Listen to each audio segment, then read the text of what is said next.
Let's bring in our political contributor, Chris Uhlmann. Chris, I'll ask you about the James Paterson intervention, an important one a bit later. I want to start, though, with your thoughts on the massive events of this week. The Trump peace plan, the release of the hostages, a precarious balance that remains in the Middle East. How do you look at it all? Yeah, well, first things first, and that Donald Trump deserves great credit for getting those hostages freed. He certainly intervened, and his intervention was effective, and he has more than just a plan to get the hostages out. He has a 20-point peace plan. So we've seen step one, not all of step one at the moment. The living hostages have been released. We're now seeing debate over the dead. And hopefully that gets sorted soon. But the next big thing is the IDF must start to withdraw and Hamas must disarm. Now, we've already seen Hamas executing people inside Gaza. They still have weapons. They weren't disarmed. The IDF couldn't disarm them, so I don't know who is going to do that. And there has to be some force there to keep the peace. So the next steps are going to be hard. All the steps on this path are hard. What about the Trump effect? As you say, he deserves a great deal of praise as we see these really horrific images of public executions by Hamas and people filming them on their phones. It really is just, I was going to say medieval, except for the phones, but it's the images are. We should never forget this, though. This is the nature of Hamas. This is a suicide cult. And when I say suicide cult, they're not just prepared to die themselves. They're prepared to take everyone with them for their ends. And their ends remain the same. And that is the eradication of the State of Israel, which is why you can understand why the IDF and why the Israeli government was so determined to try and eradicate them.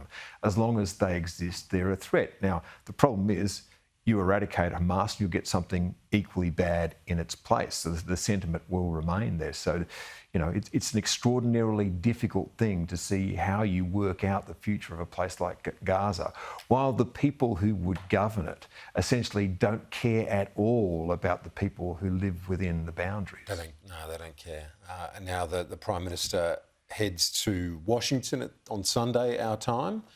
Very quick visit, arrives there Sunday night, US time, meeting Monday, back Tuesday. So very much in for this much anticipated meeting with Donald Trump after what's been a triumphant week for the president. Yeah, and look, you hope the president's in a good mood and he's willing to hear out his allies, and that Anthony Albanese doesn't find himself in the Oval Office receiving some of the treatment we've seen meted out there. I'm assuming that there'd be some fairly sweaty palms in the Prime Minister's office on the way into this. There'll be a white-hot spotlight, at least from Australia, on how that meeting goes. But I would assume that Anthony Albanese will pull it off reasonably well. There are things that the United States needs from us. We are certainly going to be hosting a lot of troops here in Australia. We're putting money towards the defence of the United States. So I think that you know, hopefully, all things being equal, that he emerges unscathed and that the relationship is better for that visit. The guy from the Labor left who copped so much from the Labor right on Sussex Street. In fact, they pulled his desk out on one occasion, but it's sort of a tough breeding ground. He's dealt with people he doesn't agree with over the years. I think that Anthony Albanese is actually growing into the role of Prime Minister. You know, I think that people should underestimate him, and I do think that he is finding his feet on this front. So, you know, we wait with bated breath to see what happens, and I'm sure he feels the same way. Yeah, I reckon he would, although probably reading maybe a crime thriller or something at the moment, because he's on leave this week, a few days off.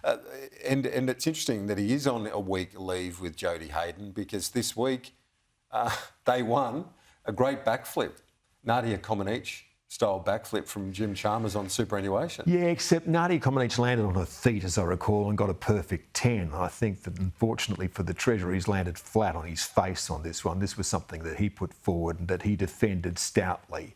And I ask a few questions about this, not just of the Treasurer, on the idea of taxing unrealised gains. So this is paper profits that we were talking about, would seem to basically be against the entire idea of fair taxation in Australia. No matter how much money people are making, it's basically being sold on the basis of these are rich people, you don't need to worry about them. What was the principle? It was always the principle of the thing, and the fact that it wasn't indexed, which meant more people would be captured over time. But where is Treasury on all of this? You know, where is the advice out of Treasury? Where's the frank and fearless advice? And I think that Treasury, by the way, is really really being degraded as an institution, and we've seen that in the modelling that it's done on net zero, which was trash, and in the fact that it cannot actually say to government, this is a bad idea.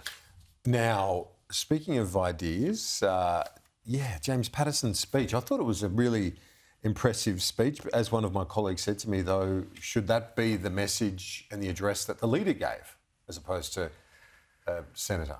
Yeah, well, he's showing leadership himself, isn't he? And if he wasn't in the Senate, he'd be in contention for being leader of this party. And when James Patterson speaks, he's worth listening to. He always says sensible things. And I think what he said is extremely sensible, which is that they need to find the things that they have in common and to fight on that ground. And there's plenty of things that the moderates and the Conservatives have in common in the Liberal Party. Unfortunately, the dividing line that they have at the moment would see that party ripped in half. And in fact, he mentioned that in the speech. That is not beyond the realms of possibility. I think that the Liberal Party faces an existential choice at the moment about what it does next, and the pathway forward essentially to try and heal it. Can they heal it? I don't know. When you talk to some of the people inside that party at the moment, they would appear to think that the biggest problem that they have are other people within their own party rather than the government. And we've seen what's happened in Victoria. They've essentially made themselves unelectable down there because of the same sorts of problems. Yeah, and that language James Patterson used about Victorianise Australia, he's not just talking about the Liberal Party, he's talking about the Labor hold on that state. You explain to me, and you watch these things closely, Kieran, how is it that the Allen government is electable next year in Victoria? If there was a halfway decent opposition, given all of the issues there are for them to grasp onto, particularly the crime issue, and of course the fact that state is going broke, and on an almost daily basis, this government shows itself to be incapable of governing properly, and yet it will probably win the next election.